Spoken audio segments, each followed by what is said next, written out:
Les he preparado una breve charla que tiene por título La dictadura de Cuba, centro del terrorismo de Estado en las Américas. Para eso vamos a fijar un marco de referencia teórico con tres conceptos. El primer concepto, Cuba y dictadura. El segundo, terrorismo, y el tercero, terrorismo de Estado. ¿Qué quiere decir la dictadura de Cuba? Primero les quiero recordar que una dictadura es un sistema que por la fuerza o la violencia concentra el poder en un individuo, en un grupo de individuos que reprime los derechos humanos y las libertades individuales y que detenta ese poder indefinidamente. Eso es Cuba, tiene 63 años, concentrando el poder en pocas manos, una familia, un grupo de gente que empezó llamándose revolucionarios y que han terminado siendo un grupo criminal, y que además en el siglo XXI se ha expandido y bajo su misma metodología ha establecido dictaduras en Venezuela, en su momento en Ecuador, en Bolivia, en Nicaragua, y amenaza a toda la región. Esa es una dictadura y esa es Cuba hoy. Es una dictadura de crimen organizado transnacional donde un grupo reducido de personas detenta el poder indefinidamente con el mecanismo de violar los derechos humanos y las libertades individuales para beneficiarse de esa tenencia ilegítima del poder. El segundo concepto, que es terrorismo. El terrorismo es la dominación por el terror. El terrorismo no es otra cosa que una sucesión de actos de violencia para generar miedo y para que a través de ese miedo se puedan controlar determinadas situaciones. Cuando hablamos de terrorismo, lo que viene a nuestra mente con más facilidad es el 11 de septiembre del 2001, el 11S, cuando Estados Unidos fue víctima de terrorismo con el ataque a las Torres Gemelas, al Pentágono. Pero también vemos en Israel, en el mundo de Oriente, el Medio Oriente, actos de bombas, asesinatos. Vemos en América Latina, en la década de los 70, la Argentina atacada por una guerrilla urbana castrista, donde se generó lo que después terminó llamándose la Guerra Sucia. Vemos Colombia, secuestros, bombas, eso es terrorismo. Y el tercer concepto es terrorismo de Estado. ¿Qué quiere decir terrorismo de Estado? El terrorismo de Estado es el uso de esa fuerza, de esa violencia, pero desde el gobierno. Es la gente que detenta el poder y que desde el gobierno comete crímenes con el propósito de generar miedo en la población para que la población asuma una conducta que de otra manera no se podría producir. O sea, el terrorismo de Estado consiste en cometer crímenes para aterrorizar, para generar miedo en la población y de esa manera dominarla. Y de esa manera lograr una conducta de sumisión, de esa manera lograr que la gente se vaya, de esa manera lograr que la gente se someta y ellos permanezcan detentando indefinidamente el poder. O sea, el terrorismo de Estado tiene como característica, es terrorismo, pero se comete desde el uso y el ejercicio del poder. Dicho esto, hablemos ya del tema que nos ocupa. La dictadura de Cuba es el centro del terrorismo de Estado en las Américas, ahora, el año 2022, en el siglo XXI. Y para demostrar esto, les voy a recordar que la dictadura de Cuba, que tiene 63 años, como ustedes bien recuerdan, ha institucionalizado el terror desde el Estado. Y lo ha hecho, primero, de hecho, de fuerza, cuando toma el poder, con tribunales populares rápidos, fusilamientos y una cantidad de violaciones de derechos humanos del año 59, 60 y los principios de la década de los 60. Pero después ha roto la institucionalidad republicana, democrática de Cuba y ha establecido una dictadura, y para eso ha establecido un conjunto de normas que empiezan con lo que llaman Constitución. La Constitución es básicamente un acuerdo de la población para saber cómo va a administrar políticamente su sociedad. O sea que a estas dictaduras el nombre de Constitución está mal dado, es más bien un estatuto dictatorial que ellos llaman Constitución, donde ya se pueden observar cómo se institucionaliza el terrorismo de Estado. En la denominada Constitución de Cuba hay un solo partido político, hay concentración de poder, no hay libertad, se suprime la libertad y además se establecen mecanismos para violar desde el Estado los derechos humanos. Establecen presunciones de culpabilidad en vez de presunciones de inocencia, hacen desaparecer el principio de irretroactividad de la ley, o sea, liquidan todas las garantías que el mundo civilizado ha conseguido a través de los siglos y a través de miles de años, que son la garantía de la libertad del individuo y que rigen en cualquier otro país. Presunción de inocencia, derecho de propiedad, libertad de expresión, libre asociación, todos esos derechos humanos están aniquilados por escrito en lo que llaman la dictadura de Cuba. Pero además de eso, se institucionaliza el terrorismo de Estado a través de lo que yo denomino las leyes infames. ¿Qué es una ley infame? Es una ley que se aprueba con todos los mecanismos formales, se reúne un congreso, un parlamento, elaboran un texto, va donde un jefe de gobierno y lo promulga, pero la ley infame viola los derechos humanos. Una ley, para ser ley, tiene que tener como base filosófica y como base real la protección y el reconocimiento de la realidad de la sociedad. Las leyes están hechas para ayudar a la sociedad, las leyes están hechas para resolver problemas en la sociedad, para darle garantías y derechos al ser humano. Las leyes en dictadura en Cuba, que denomino leyes infames, están hechas para oprimir, están hechas para asustar, están hechas para ejercer el terrorismo de Estado. Les doy algunos ejemplos, ustedes conocen muchas de esas leyes. Hay una norma, por ejemplo, que se llama la de la sospecha de la conducta predelictiva en Cuba, donde por el hecho de que una autoridad supone que ustedes han pensado que iban o que van a atentar contra el régimen o contra el Estado, ya pueden ser detenidos, investigados y eventualmente juzgados.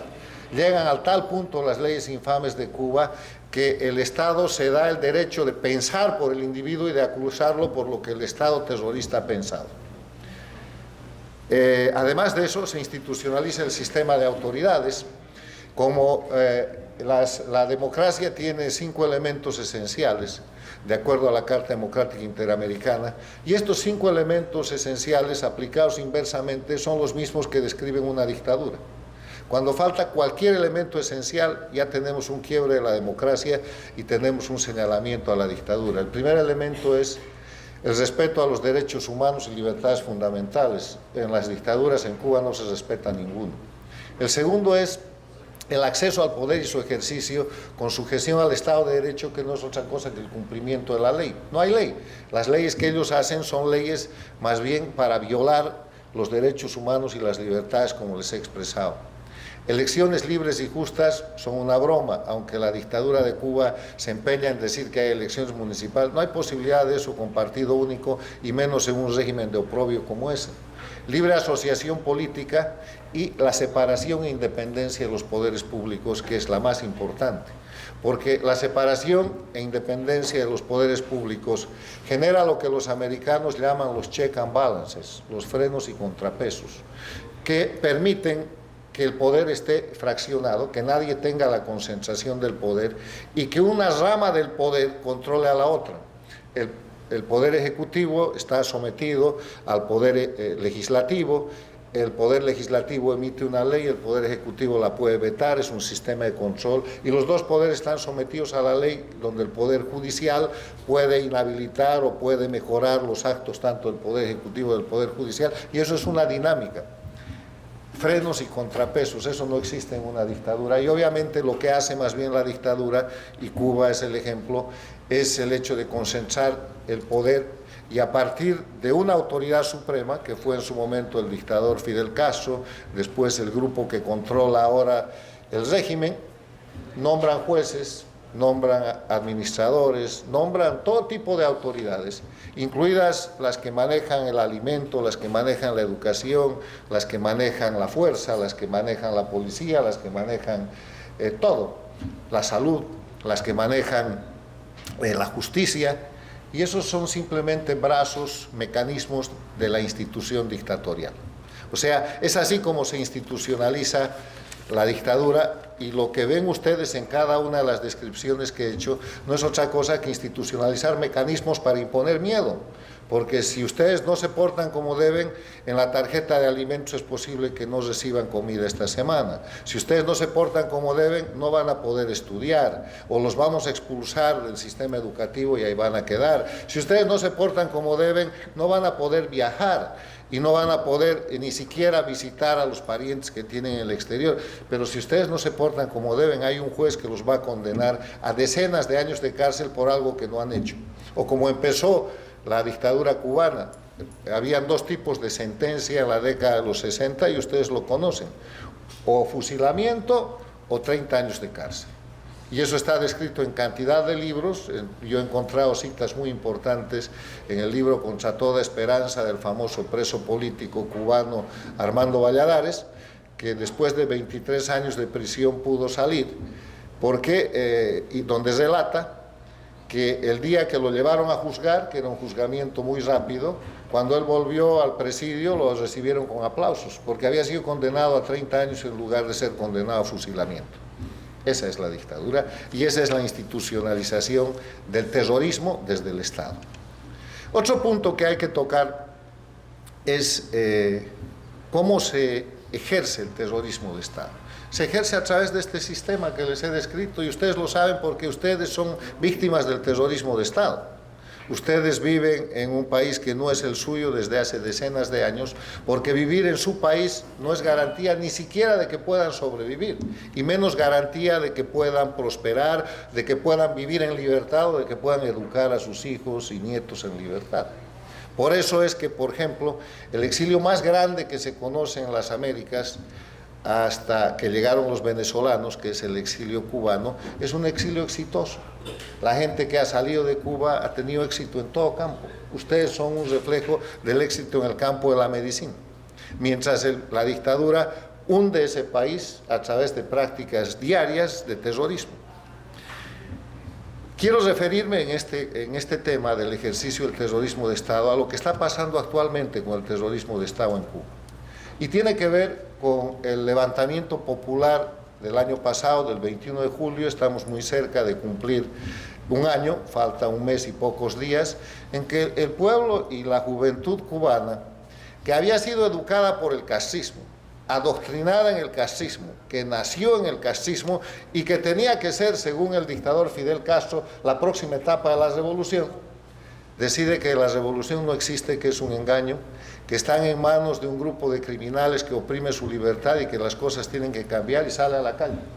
Y sale a la calle a pedir libertad y a pedir alimento, a pedir comida. Después eso se resume en el concepto de patria y vida, y lo que hace la dictadura, de la mano y de la comunicación directa del dictador en ejercicio Díaz-Canel, es convocar a las fuerzas de represión a maltratar a esta gente. Hay un muerto, hay más de 1.500 detenidos, hay cerca de 400 heridos de gravedad, y ellos controlan lo que es el 21 de julio, que no solamente se produce en La Habana, sino en toda Cuba. Y a partir de eso, esa represión ya es terrorismo de Estado, porque es una fuerza excesiva frente a gente desarmada que solamente estaba reclamando derechos, pero como en dictadura no hay derechos, se pone en marcha el mecanismo judicial del terrorismo de Estado del régimen cubano. Y eso empieza a producir primero masivas detenciones, más de 1.500 presos políticos nuevos, niños, mujeres, estudiantes.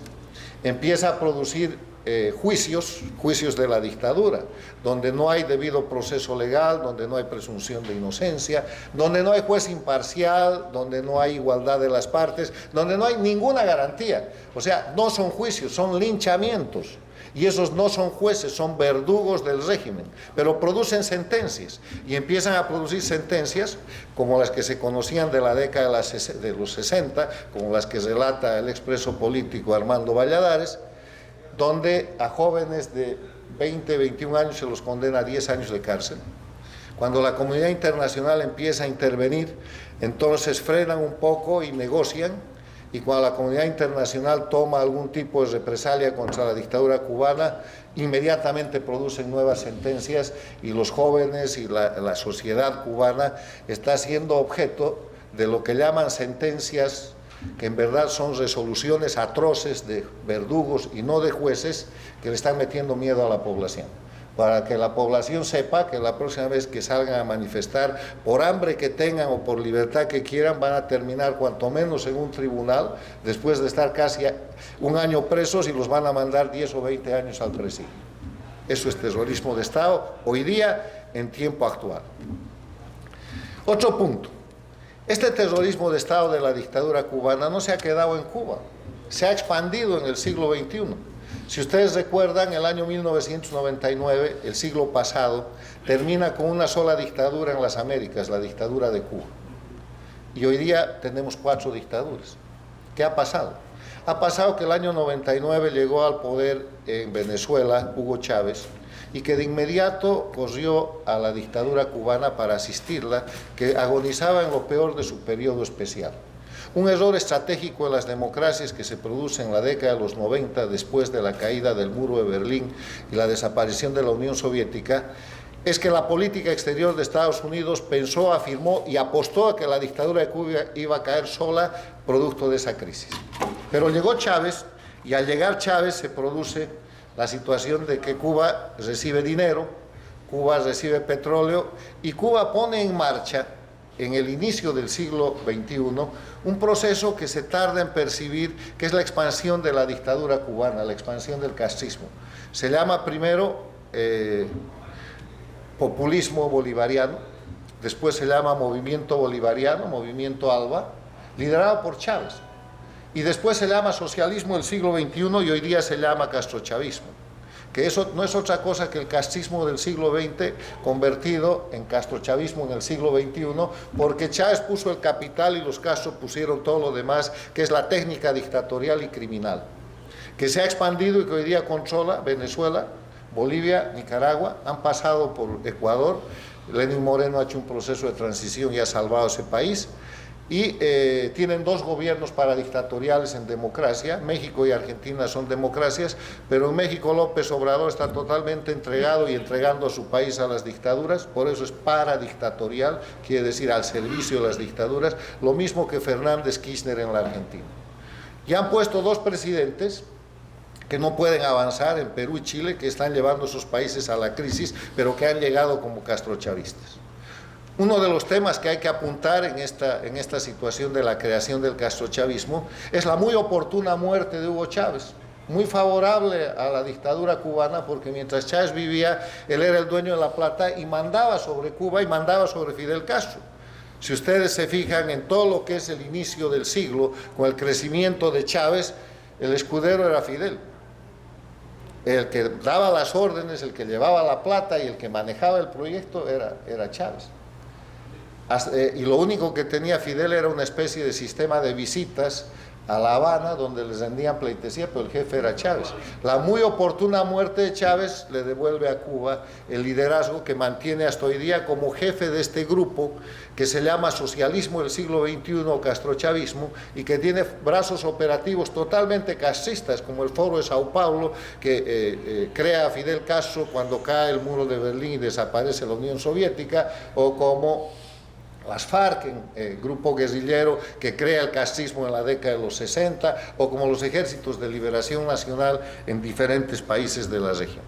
Entonces, esta es la expansión del terrorismo de Estado. Si ustedes se fijan en los regímenes de Venezuela, de Nicaragua y de Bolivia, y revisan nomás la prensa, están haciendo exactamente lo mismo que Cuba. ¿Acaso en Nicaragua no acaba de ganar, entre comillas, las elecciones el dictador Ortega, después de haber metido presos a todos los candidatos de oposición? ¿Acaso no ha terminado con todas las organizaciones no gubernamentales? Acaba de cerrar la Real Academia de la Lengua Española y ha aprobado la presencia de tropas rusas en Nicaragua. Terrorismo de Estado puro y duro. ¿Acaso en Bolivia no acaban de sentenciar a 10 años de cárcel a la que fue presidenta y tenía que manejar la transición, pero no hubo transición? Le devolvió más bien el gobierno a la dictadura después de un año, la señora Yanine Áñez, y en correspondencia a tan generoso acto, la dictadura dijo que la renuncia de Evo Morales, que se había producido en octubre del 2019 por un fraude electoral que fue público, confesado y notorio, y además visto por todo el mundo, había sido golpe de Estado, y falsifican el hecho, falsifican el relato, y con sus jueces, en el mismo sistema de Cuba que he descrito, acaban de condenar a esta señora a 10 años de cárcel y la tienen amenazada con muchos juicios más, y en Bolivia hay 89 presos políticos por ese sistema. Y en Bolivia no hay sino oposición funcional, porque todos los opositores tienen 2 o 3 juicios que el gobierno, que el régimen les ha iniciado, y hay alcaldes, hay gobernadores, unos tienen los juicios iniciados y otros tienen ya sentencias ejecutoriadas, que son supuestamente de oposición, pero que el día que se portan mal la policía los recoge y se los lleva a la cárcel.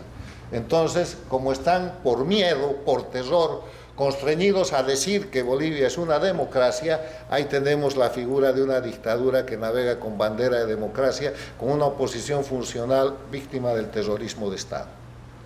¿Y acaso en Venezuela no se acaban de certificar 259 presos políticos? La mayoría son militares, porque los militares han tratado de cambiar las cosas en Venezuela, y por el sistema de terrorismo de Estado se los llevan presos sin ninguna orden, los torturan.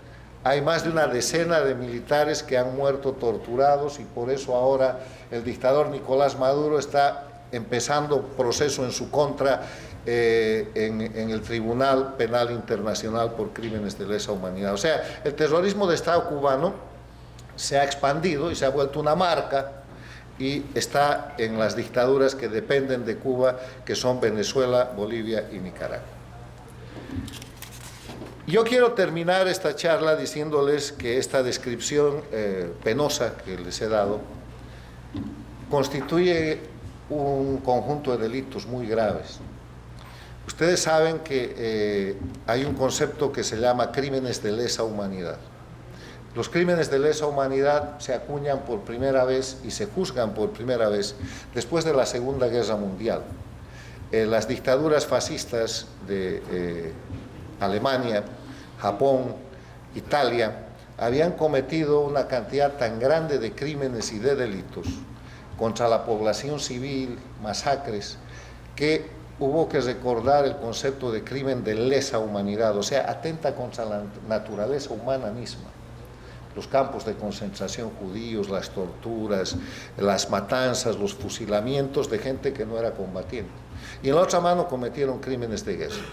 Y los crímenes de guerra y los crímenes de lesa humanidad se juzgaron en los tribunales de Nuremberg para los alemanes y para los criminales europeos, y en los tribunales de Tokio para los criminales del Japón. Y ambos procesos terminaron con sentencias de muerte, con sentencias de cárcel y también con sentencias de absolución. Después de eso, el sistema de las Naciones Unidas se puso en marcha para institucionalizar y poder tener precedentes, además de estos juzgamientos, respecto a los crímenes de lesa humanidad y los crímenes de guerra. Y es así como se llega a firmar el Estatuto de Roma. El Estatuto de Roma es un tratado internacional que define lo que es crimen de lesa humanidad y que describe lo que son crímenes de lesa humanidad. Y todos los hechos que les he referido son, de acuerdo al artículo 7 del Estatuto de Roma, crímenes de lesa humanidad.